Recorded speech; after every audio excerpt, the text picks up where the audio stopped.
మిత్రులందరికీ నమస్కారం. నేను మీ శ్రీ గురు. మనము ప్రతిరోజు కనీసం ఒక పూటైనా ప్రాణాహారం తినాలని అనుకున్నాము, తింటున్నాము కూడా. అయితే ఉదాహరణకి ఏదైనా ఒక రోజు కూరగాయలు ఏం లేవు, అయిపోయాయి.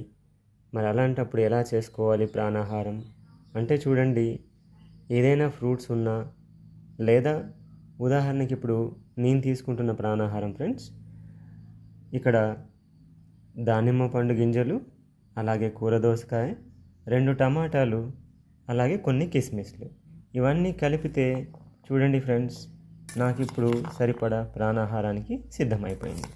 సో ఒకవేళ మనకి అన్నీ కనుక ఉంటే చక్కగా వెజిటేబుల్స్, అలాగే ఫ్రూట్స్, యాపిల్ అన్నీ కూడా వేసుకోవచ్చు, చిన్న చిన్నగా తురిమి చేసుకొని తినవచ్చు.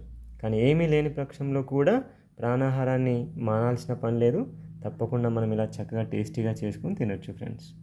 Thank you.